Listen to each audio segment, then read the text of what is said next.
What is up, Daddy Gang? It is your founding father, Alex Cooper, with Call Her Daddy. Jackson White, welcome to Call Her Daddy. Thank you. How are you doing? I'm doing as if we haven't asked that question 9 times before we started this. Yeah. We've been hanging out for a second before we started recording, guys. Was I the most high maintenance? You're not high one maintenance. Yet? No. I'm just dealing with a lot right now emotionally because I just watched the finale last night. Oh, that kind of. And thing. so I'm just trying to process you as you, and all the girls came up and they're like, oh, he's really charming and he's really nice. And then watching Steven last night. I know. And so it's a little bit of a mindfuck to be sitting here with Steven DeMarco being should I be scared? What's the vibe? Do people come up to you on the street and call you Steven or Jackson? They all the time. It's mostly Steven. How do you feel about it? I'm excited for it to be to get to the phase where it's your name. It's a great honor to be a great character, but I'm super stoked for my own name to be said. But now I'm Jackson represent. It's one day, but it's cool. I'm Steven now. I'm Steven. When I think about Steven, I feel he's kind of the antithesis of the America's sweetheart. Can you kind of just try to explain to us what it was like playing a literal sociopath? How did you get into that character? Yeah, it's a great question. I mean, it started as it always, just very simply. You just try and be truthful and enjoy the character and learn him. And then he turned into this absolute garbage fire of a guy. But at the beginning, it was really fun. It was why does he do what he does? And he was a complicated guy in a complicated relationship, and it was really fun. And then the writers just turned him into he's the worst. He's one step behind a serial killer. That's what I've heard. He's right there. He's baby serial killer. Yeah, he is. I feel it's funny to watch online. A lot of people have talked about how there are these mannerisms and the posture and the way he walks and the hands in the pockets. Is that something that you also do in your normal life, or did you create that for this character? So it's both. There's do you have good posture? Are you scared of me? I'm not scared of you. It's a rewiring of the brain. Yeah. Because I just binged it. Yeah. So I've been watching you. By the way, I do have bad posture, but it's not I'm a drummer. Okay. And my whole life I was like this. And then so my back. You got the hunchback. Yeah, but I'm working on it. You work on it. I didn't go to theater school and learn the breath in the back. I didn't do that, but I'm working on it. So what about the eye contact thing? Did you work on that for Steven? You kind of don't blink. Oh, yeah. There's isms in there that are fun. How do you prep for that? Do you look at yourself in the mirror and do that? No, that'd be crazy. Or would it be amazing? That'd be nuts.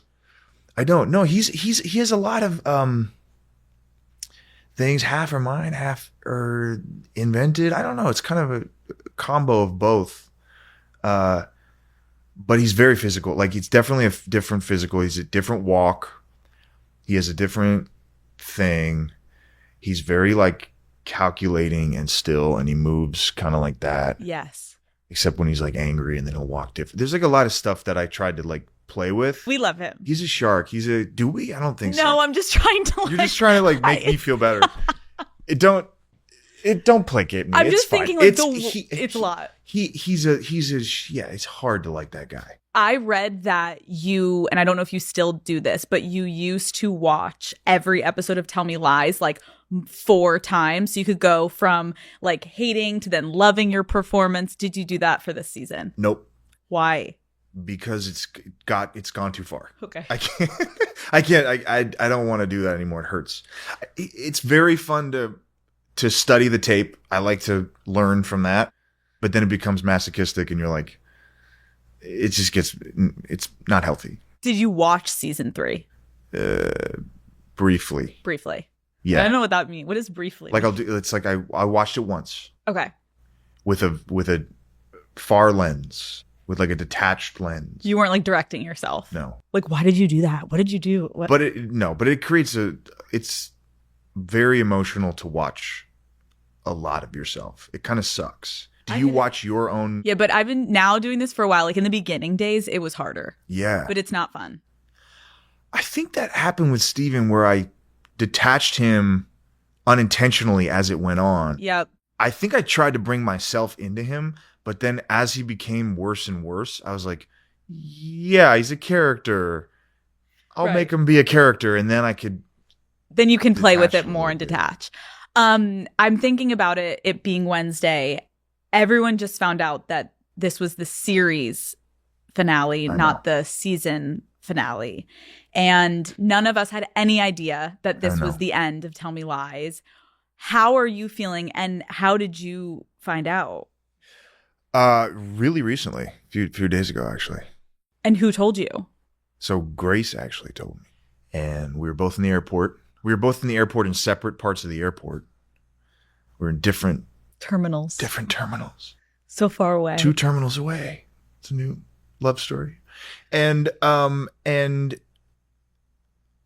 felt really, really sad initially, even though I knew creatively that's what was supposed to happen. That's what the intention always was, it's a very perfect, we'll get into that. We're going to get into it if it was a perfect ending. I do think it was.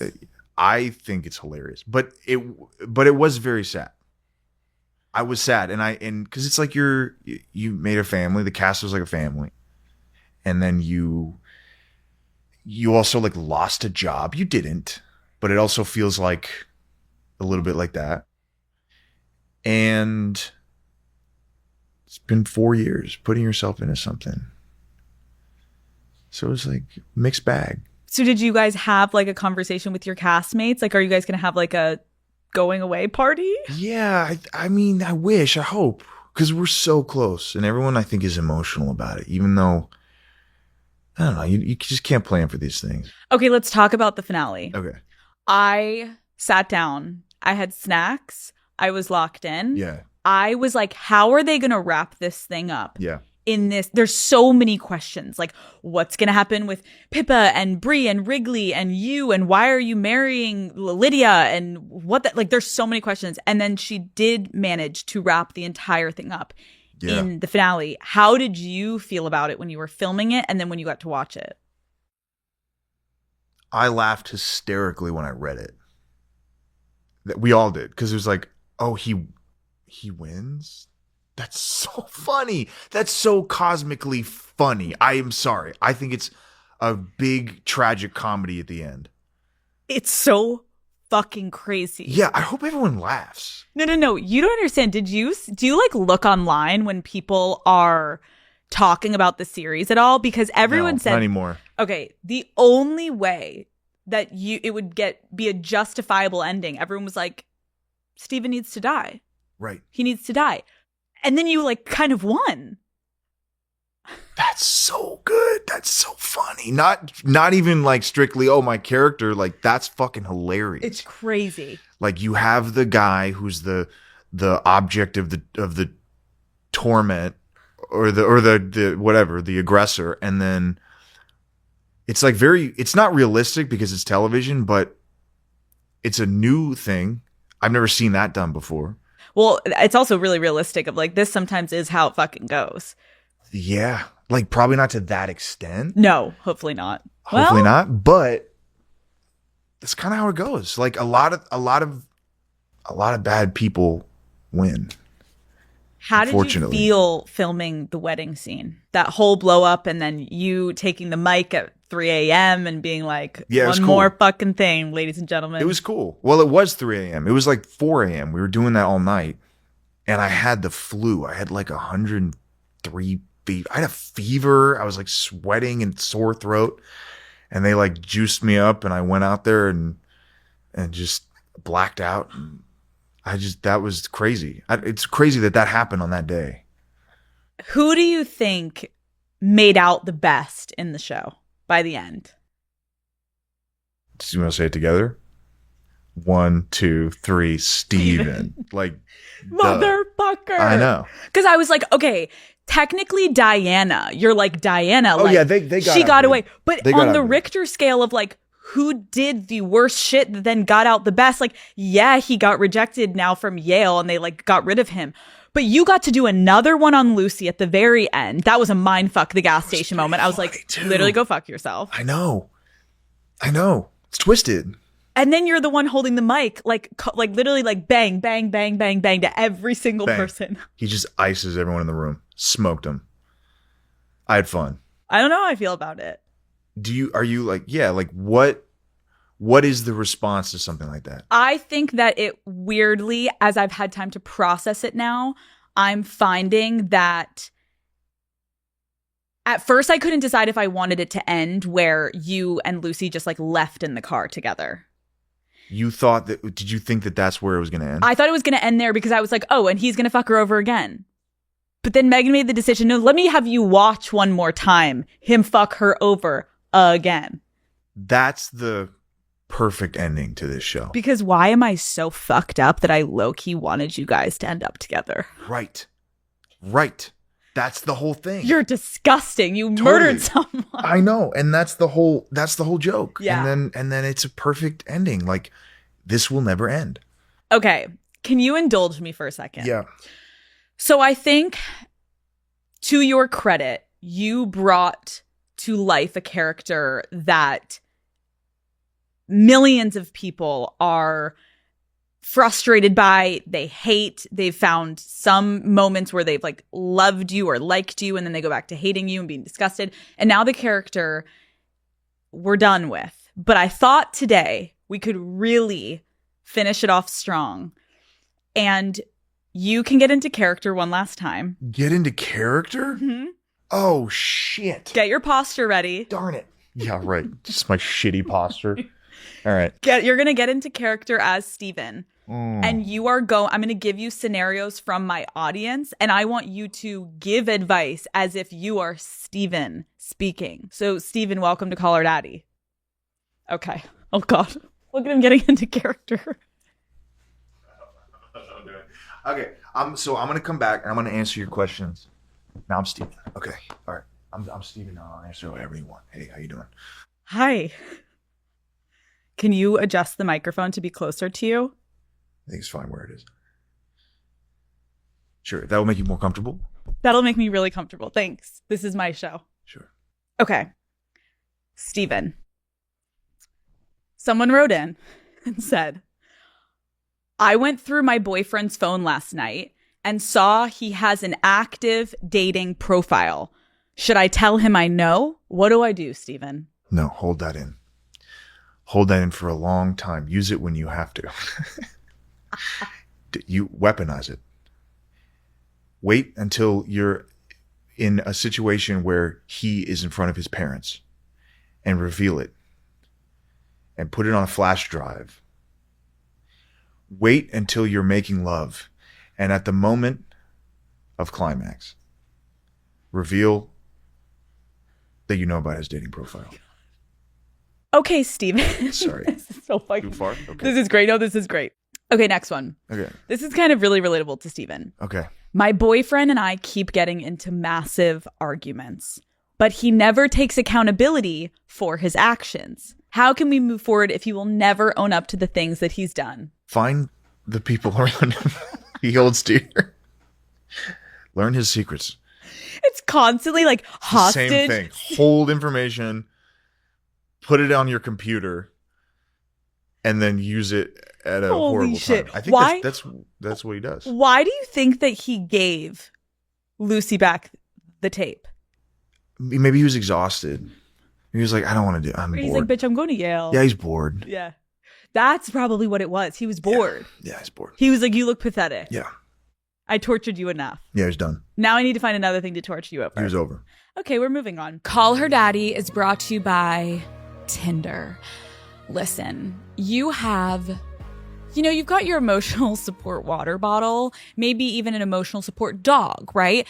And Tinder knows you have your emotional support best friend. We all have that one friend. Close your eyes, you can locate her. Boom, you got it. So if you're the type of friends who do literally everything together, I'm talking errands, bathroom trips, applying, each other's fake tans, well then Tinder's new double date feature is about to change your dating life in a massive way. Hear me out. Now you don't have to choose between a date night and a girls' night because your best friend can actually be on the date right by your side. Double date turns a potentially nerve-wracking first date into a chill group hang where you can actually show your personality because you're all comfortable and just having a fun night. In my opinion, double date leads to having a better time. Plus, after the date, and this is maybe the best part, you and your best friend get to immediately debrief together. I wish I had this when I was single, okay? Maybe the date was amazing, or maybe these men trauma dumped about their exes before the appetizers arrived. Either way, you guys are going to have a good night regardless while you're laughing over every detail. Plus, if things turn into anything more serious, your best friend's approval is obviously a prerequisite. So having them on the date means getting an immediate opinion from the person who knows you the best. So try the new Tinder double date. It starts with a swipe. Download Tinder today. Let's talk about Grace. Okay, let's talk about Grace. Let's talk about my girl. That's easy for me. I can relax. Well, when Grace came on here, Yeah. she talked to me about how she kind of has this thing for like kind of crazy pajamas. And after she then sent me the video of her in these said crazy pajamas. Which vid you get? You took the video and it's her. She kind of looks like she's in, it's like a. This is the one with the black feathers? Oh, no, not that one. I didn't get that one. We didn't get that one. It was more of like a jester striped situation. And I was wondering, did you wear anything lucky last night to bed to prepare for this interview? Did I wear anything lucky last night to bed? Such a great question. For this interview. More people would ask me that. I didn't wear anything lucky. Okay. I wore my normal bed wear. Okay. What do you wear? Just underwear and I like a tank top when I sleep. Okay. Just a little, not the full t-shirt thing or I'll rip it off and go just underwear. Underwear. And I just want to clarify, I hope I wasn't asking you. I wouldn't have asked you this unless your girlfriend told me. Because I'm picturing Grace wearing her full jester outfit and then you in normal. Yeah, she wears the cap with the bell. Like Scrooge. Yep. She looks like Scrooge. With the elf feet. Yep, with the feet. And she's grumpy and she's sitting there with it over her breast. And then I'm in nothing. And that's how we sleep. And it works. I love that. And it's great. Okay, so that you wore like a normal outfit to bed last night. I love that. Yeah. These are the hard-hitting facts that we need to know on Call Her Daddy. When I got to interview her a few months ago, loved her. She's lovely. She told me about how you guys met and how you fell in love, but she said that you were giving off very, very serious actor energy on the initial video call where you guys met. How do you remember that going?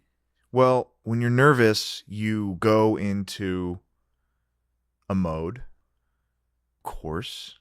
So when you're on she had the job, I didn't have the job. So I was in a mode. I was in a, hello, nice to meet you. And we do a mode. It wasn't serious, but it was trying to get the job. Yeah. And then I remember what happened. She always trips up on this.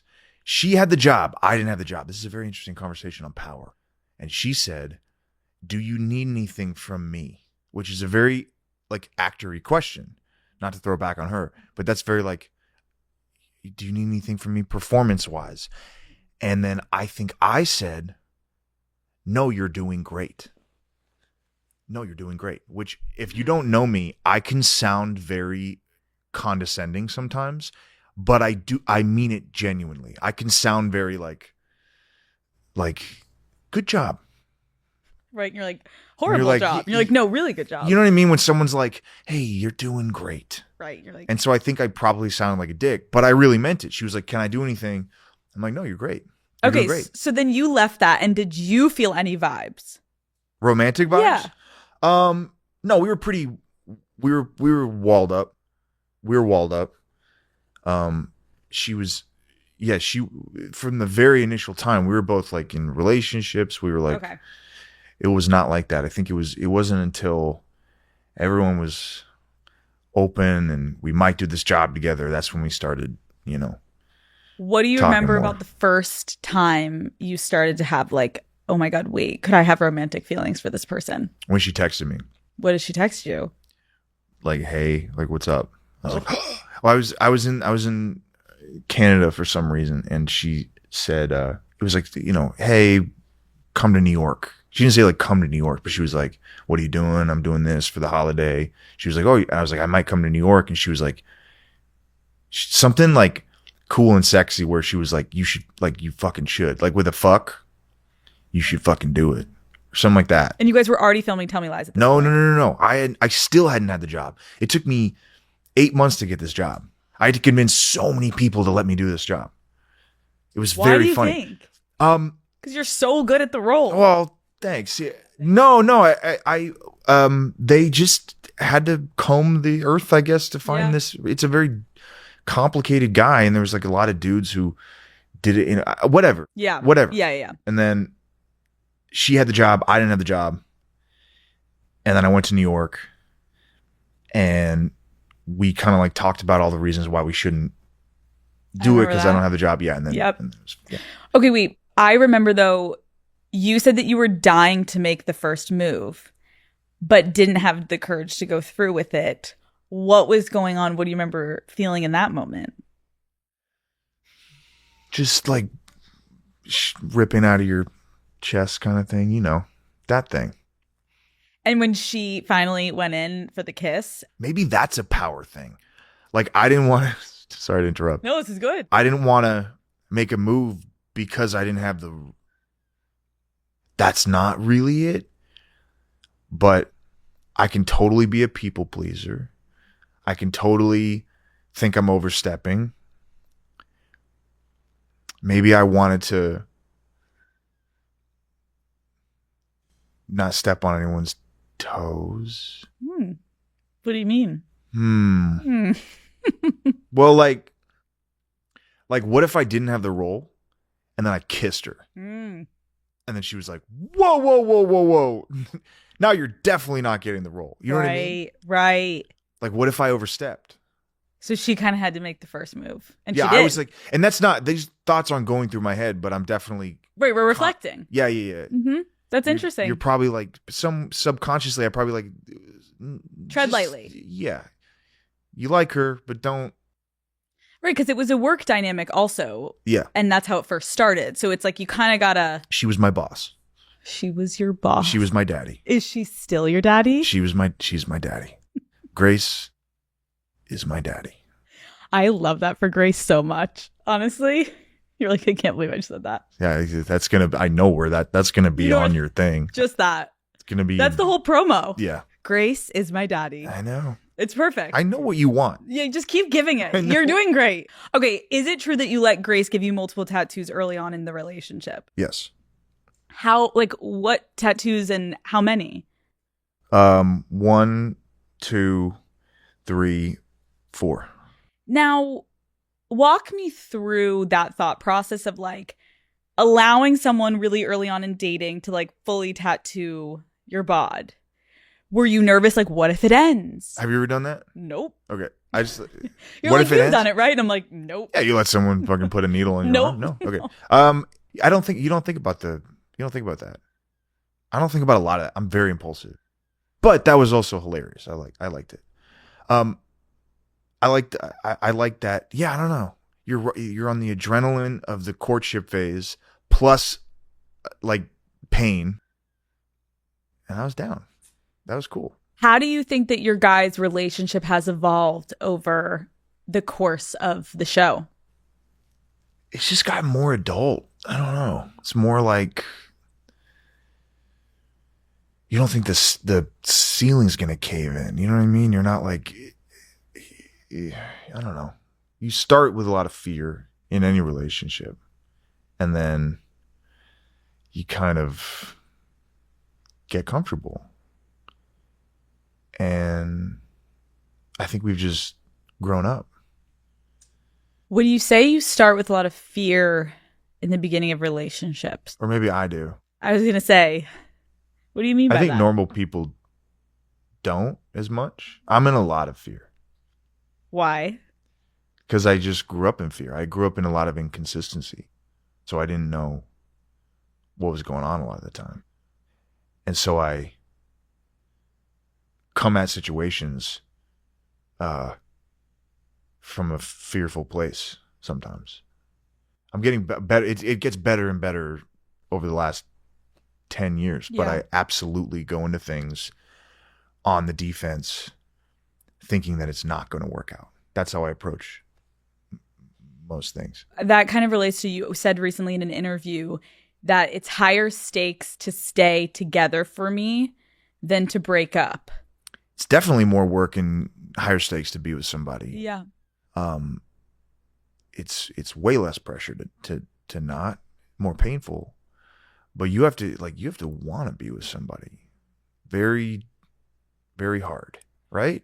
Yes. Like, would you say if when you look back at your past, were you more comfortable and relaxed being single because you're on your own and you're just dependent on yourself, or do you like being kind of dependent in a relationship? I think dependent's the wrong word. I think it's important to not be fully dependent. You can be dependent for certain things. Like I like to be dependent for things that she does better that I don't do. Like she's better at so many things, and it's nice to have a partner in that to do things that you don't do. But the dependent part gets tricky when you're like stop seeing friends or what, you know what I mean? That's when you have to start. And that's a discipline. That's an effort, I find, or maybe that's just where I come from, but it's a discipline for me to round out my life. Like it's a pie and everything has to be a piece. And I have to consciously go to those other pieces so that you don't put too much pressure on a relationship. Let's go back because you just mentioned like you going into a relationship, you're like, it starts in fear and then it gets comfortable, which I don't think is like a completely abnormal statement. Like, I don't think that's not what people feel. I think maybe fear is like a pretty strong word to use. I think maybe some people are more like, ooh, it's a little like, you don't know what's going to happen. And it's like exciting, but it's a little like up in the air and you're kind of like excited to see what's to come. And then eventually you get comfortable. You're like, it's fucking terrifying. Yeah. Which obviously relates to your childhood, growing up. Your parents got divorced when you were really young. Yeah. Your dad remarried 4 times? Three. I think three. How do you think watching your parents' different relationships ultimately impacted your perception of love and commitment? Child of divorce conversation. Like, are you? I'm not, but You're not. I have interviewed a lot of people that are. And I also kind of feel like everyone's got their shit. It's all fucked up. It's all fucking fucked. weird. It's so weird. It's all weird, and now it's on us to say, okay, cool. I unpacked it. I figured it out. Goodbye. That's not me. Yes. That is the thing. Yes. Because therapy now. It's like it's too much. Yeah. Yes. Like figure yourself out, and then let it go. Before you figured yourself out, Yeah. did you have any patterns that you now can look back and be like, oh, that's just because of like what I was raised seeing that I thought was normal? Yeah. Well, I think everyone is like inherently a little narcissistic when you're coming up. That's just what it is. You're like, when you're a teenager, you're like, oh my God. And then you go to college. That's what these characters all are. They're just self-involved. And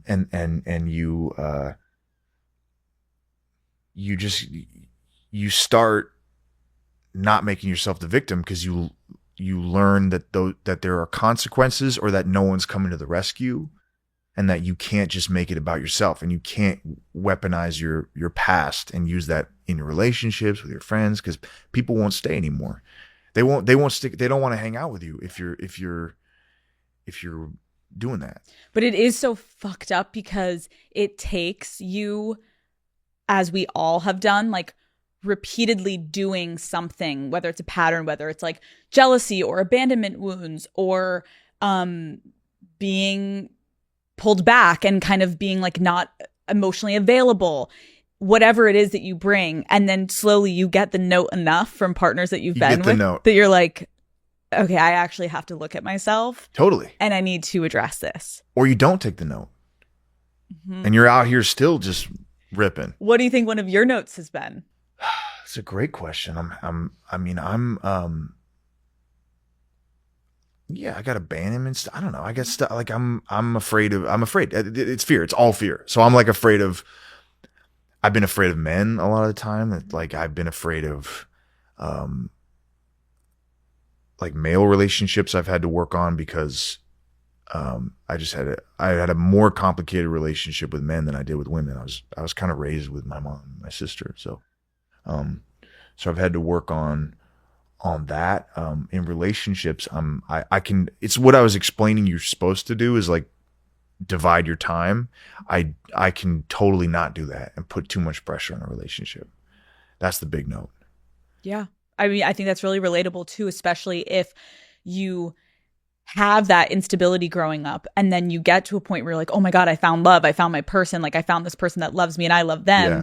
And then of course you don't want that to end because you're seeing real love and you have it right there and it's accessible. Yeah. And you're like, I don't want to lose this. And then sometimes you hang on to something because you're like, even though subconsciously you know it's not maybe perfect, you're like, but it's also someone that like loves you. Yes. And so you're like, should I just stay because it's something stable or should I go because I know it's not right? And a lot of times with abandonment wounds, you're like, I'm just going to stay. Or you leave first so that they don't abandon you. You get the jump on it. Mm-hmm. That's definitely real too. How did you feel growing up about your stepmoms? Because that's a lot. So funny. The stepmom conversation is so funny. I didn't know him that well. I mean, my dad lived in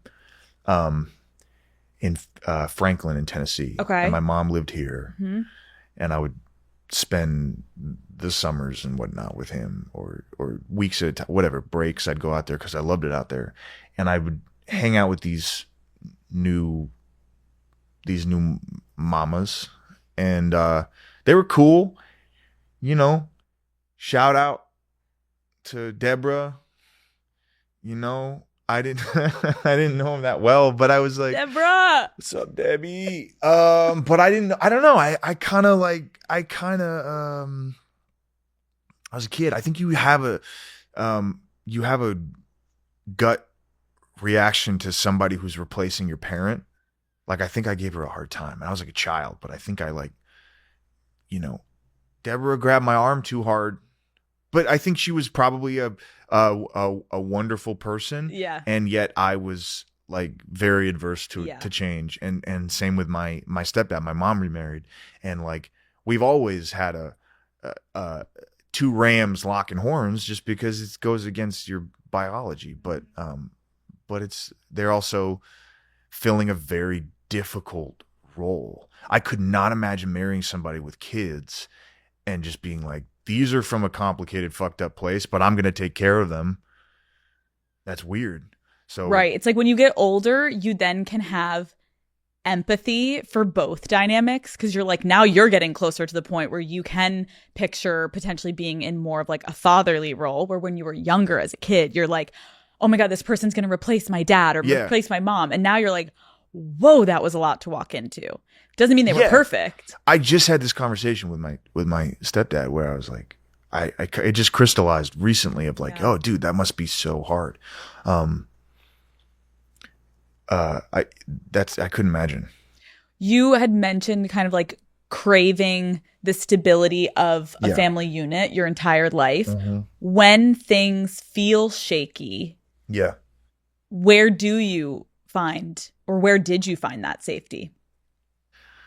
In the wrong places and then in the right places. Like you copy your parents. Like my dad was a very complicated, amazing person. He was an incredible drummer, and music was my whole life. And my mom is an incredible singer, and we grew up playing so much music, and I learned all about music, and I've been playing drums since I was a baby, and it's what I love to do. And I took all those things from him. I also took his like work ethic. Like he was a tour manager. He was a drummer. He ran shit. He was a very disciplined guy, and I have so much of that, and I apply that to whatever I can. But then the flip side of that was, you know, he was on these big tours, and you know, he'd get off these tours and the lights would be off and it'd be quiet for months on end. And he came from an extremely hostile upbringing, and he didn't have any tools to cope with it, not like we do in our time. And so yeah, there's a lot of drinking and all that's under that umbrella.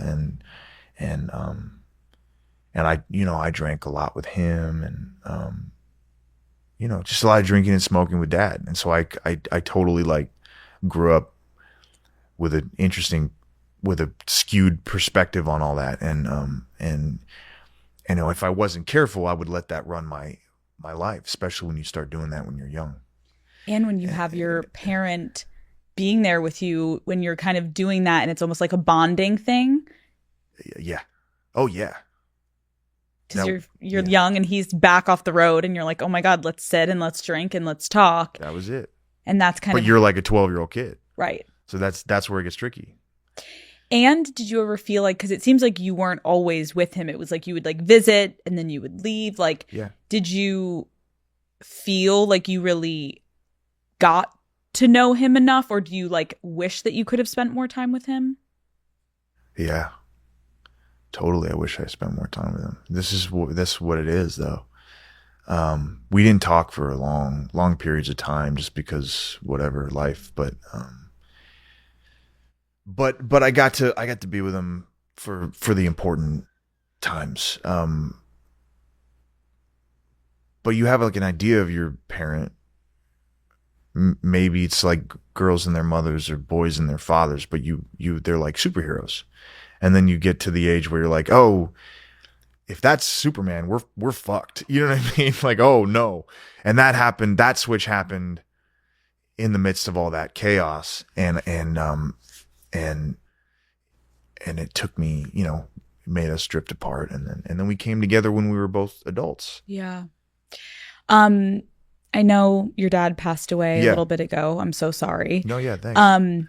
How do you think your perspective also has kind of changed on like your parents' dynamic and what they were able to provide for you together, even though they were separated as time has evolved? Like, do you hold resentment? Do you understand what they did? Yeah, I do. Not anymore. I had resentment for a long time, and going back to that, like that's what you weaponize. You weaponize resentment. You're like, oh, well, this person fucked me up, so I'm gonna fuck you up. Hurt people. But not anymore. It's all love. Yeah, it's all good now. I take a lot from my mom and a lot from my dad. Let's talk about your mom, because obviously you got to work with her on Tell Me Lies, which I remember I was a fan of her from Sons of Anarchy. I fucking loved that show. Great show. How old were you when that was being made? Like 5th grade, 6th grade. I was young. Yeah. And your stepdad and your mom were both working on that show. Interesting. So maybe I saw that happen, you know. Yeah. Parents working together was the thing, you know. Interesting. You know. Did you ever watch the show? I've seen parts of it. Yeah. Okay. Was that a good or bad time in your life? It was great. That's an interesting question. No, it was great. I mean, it was cool. Like that was the big family discussion for many years, was that show. Yeah. It's like if Grace and I had a kid. Right. They would know Tell Me Lies intimately, even if they hadn't seen it. You know, I know everything about that show. When she decided to come on, because you had the role first. Yeah. What was your reaction to, like, did you want it to kind of be your own thing and not have your mom be involved at all? Was there like a... Totally. There's a little kid thing where you're like, no, it's mine. Right. But then I thought, oh yeah, it's fine. No, it's great. I thought it was really full circle. And I thought Megan was kidding when she said they want to ask her. I was like, oh, that'd be hilarious. And then they did. And then it worked out. It worked out. Okay. Your mom plays your mom. Yeah. Your girlfriend plays your girlfriend on the show. how, and I'm sure you've been asked this before, but like I need to ask you it myself. Like, how did you navigate not letting those two worlds of your reality to then the show get blurred together? You want to not let it blend, but I think it does. Just because I'm like, I didn't sign on to this. I don't do this job because I'm all there, like all together. You know, like I like that. You you do make believe for your job. You're probably a little fucked up, probably, and so you take on a little bit of everything, and it was hard. It was hard to not let the lines blur. Yeah. Call Her Daddy is brought to you by Airbnb. Okay, here in LA, it's sunny. It's 75 degrees. And honestly, winter doesn't really exist, which is great. But it also made me realize how much I missed, bundling up and being out in the snow and wearing the coats that I've bought, right? So now, every year, I make it a point for an annual ski trip with my girls. For our last trip, we booked a stay on Airbnb, and it honestly set the tone for the entire weekend. We found the coziest cabin right next to the mountain. So getting out the door in the mornings was easy, even with all of our gear on. And when we would come back from skiing, we felt right at home. We had space to kind of spread out, be comfy. We had these couches to crash on, a fireplace where we would sit around with hot cocoa, recapping the day, doing our favorite thing to do, gossip and girl talk and do all the good things.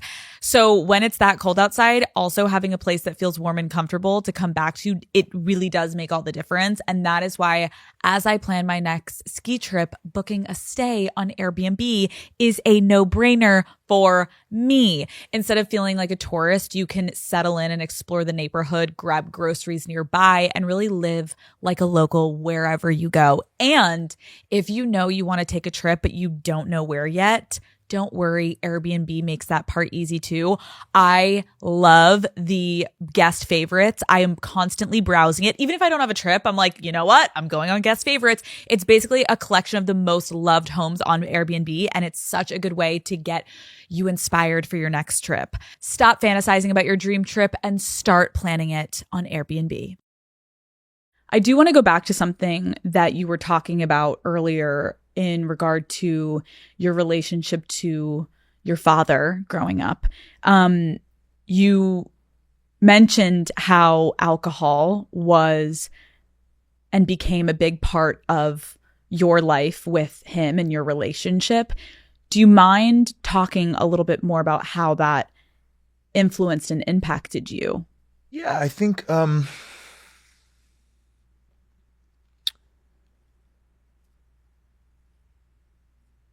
we all have coping mechanisms for how difficult all of this is. And it's different for every person. Mine was thankfully more clear cut. I know a lot of the things that hold me, but there's so many things that hold me back all the time. But it's so vast, the things that can fucking hold you back, right? Mm-hmm.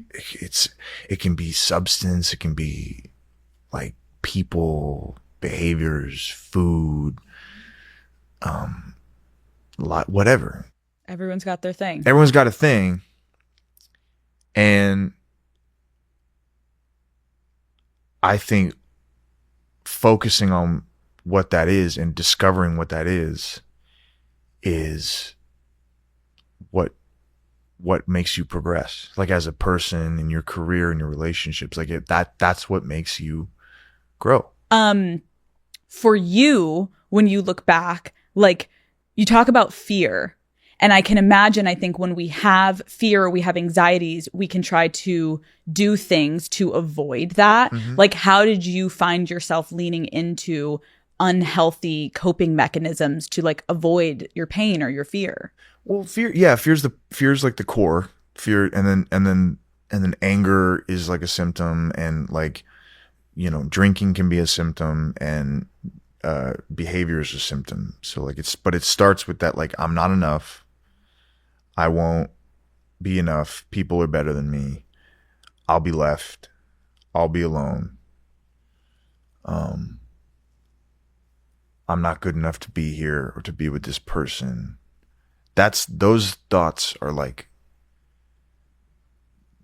those thoughts start everything. And then everything else is like I don't know, then you just start reacting. How do you think you got to a place where numbing those feelings, you eventually were like, wait, that's actually more unhealthy? Like by me doing, I just got tired. I get tired of running on that. It's like you don't. It's exhausting to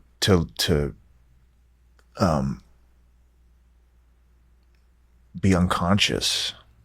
You don't even know it's exhausting. And thankfully, I had a parent who got, like, my mom got her shit together. She did. She got her shit together a long time ago. And I got to see that you can get your shit together. So I had a really great example in my mom. And I want a lot of things. Like, I just want a lot of things in this life. I want a lot of family things, a lot of career things. And if something's stopping you from getting those, you know what I mean? It's that simple. If you're being stopped from getting those things, and you're seeing signs that you're not getting those things, if you're missing your audition, if you're shitty on the phone, if you're reacting poorly, it's just like, you just gotta focus on it. You gotta have that self-knowledge, though. And like, you have to, consequences are what start pushing that into action. And if you don't have consequences, sometimes you can go on and on and on and on. That's what I was going to ask you. Like, when you were going through maybe one of the darker times in your life, and struggling and going through all these feelings of like, am I good enough? Am I not? And then leaning into unhealthy patterns because that would kind of numb the pain. Yeah.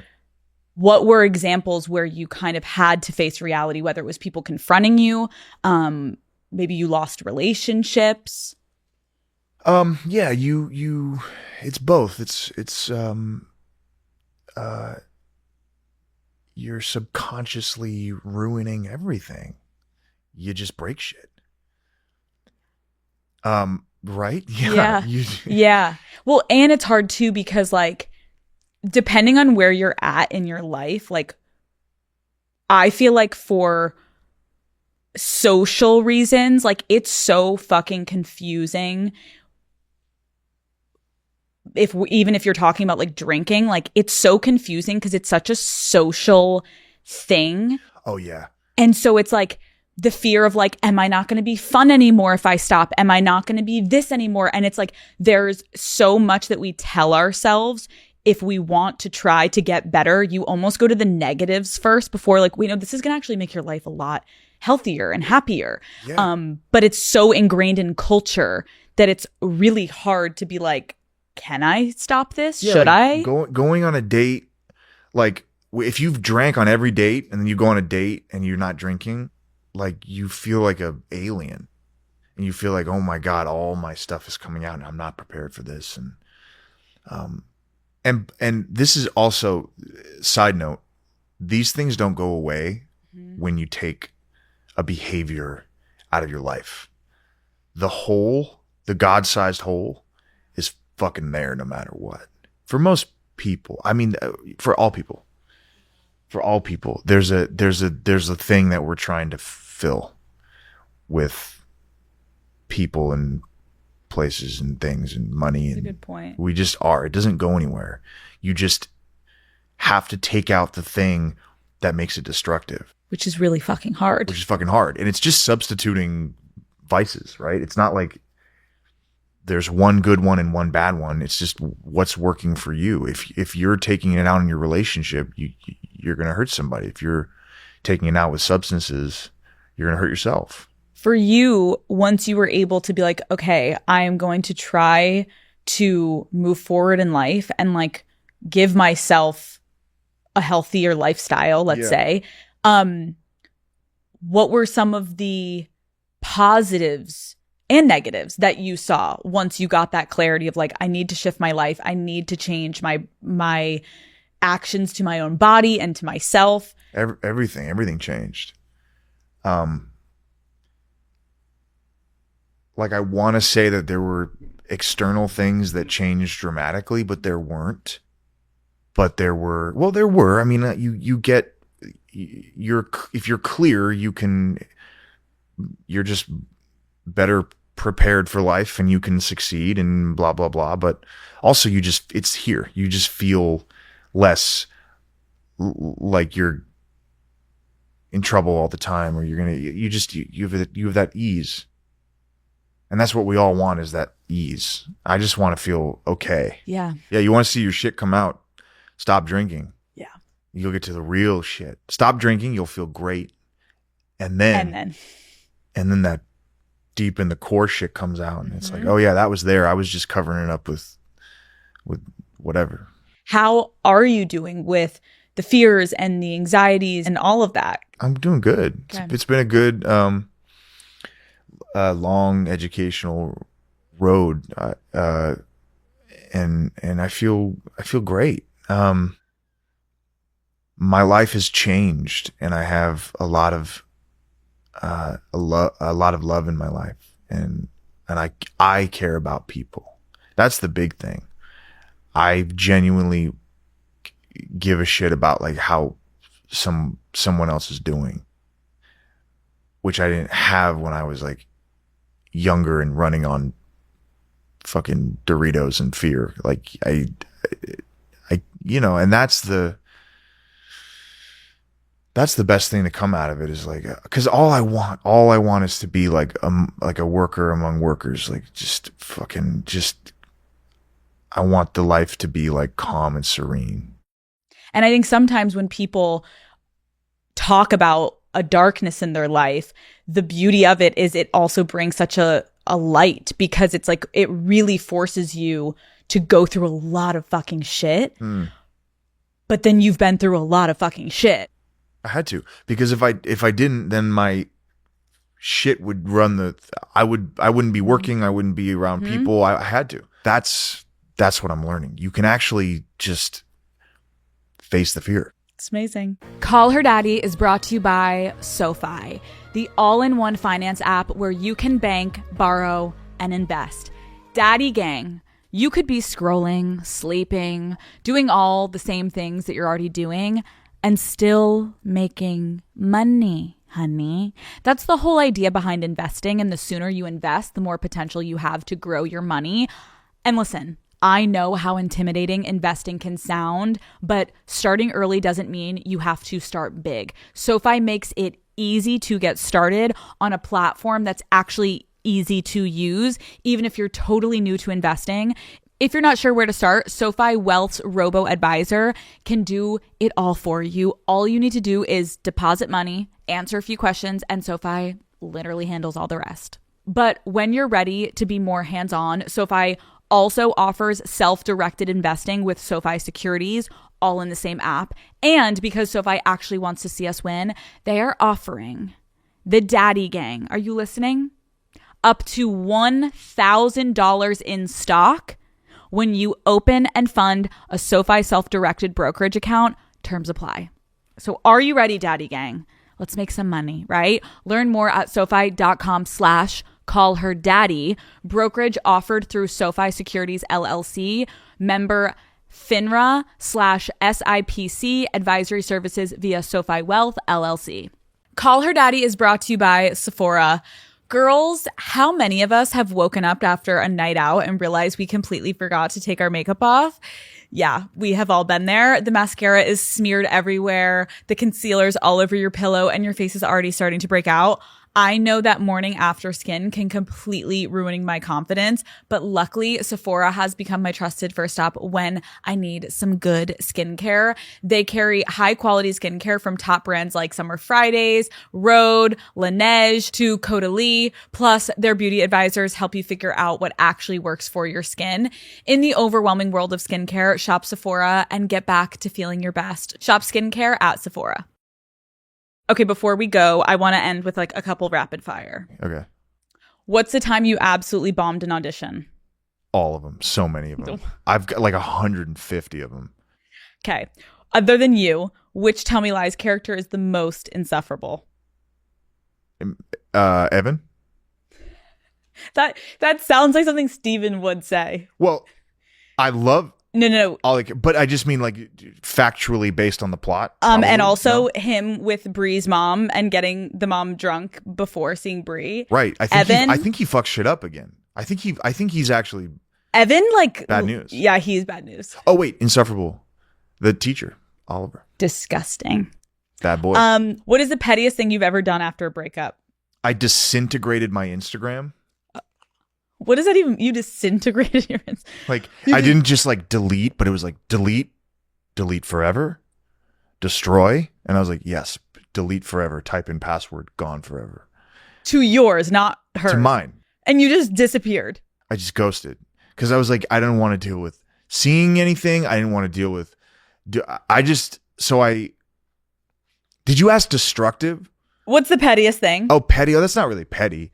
That was more just like insane. But I had some good momentum going too, and this was a long time ago, and I just had to start over. Okay, what is the best gift you've ever gotten for Grace? Ooh, I got her a little Cartier last year. Oh, ring, bracelet, necklace. Got a little Cartier ring.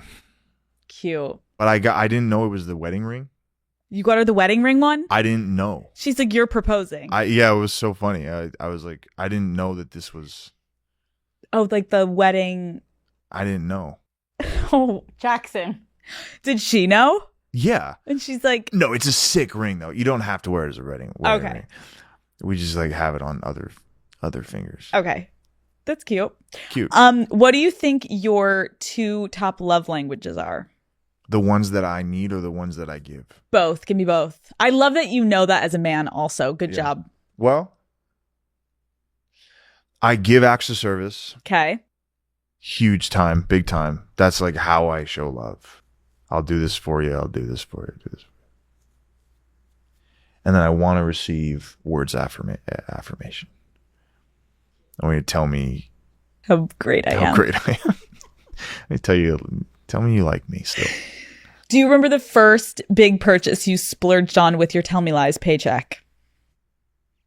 I bought a car. Oh. I didn't buy I needed a new car and I bought a new car. What kind of car? I bought a Dodge Durango. That makes a lot of sense. With the Hemi. Very loud car. You're obnoxious. I'm obnoxious. Wait, so you're the one driving that I'm like, oh my God. No, but I'm not the guy who's like.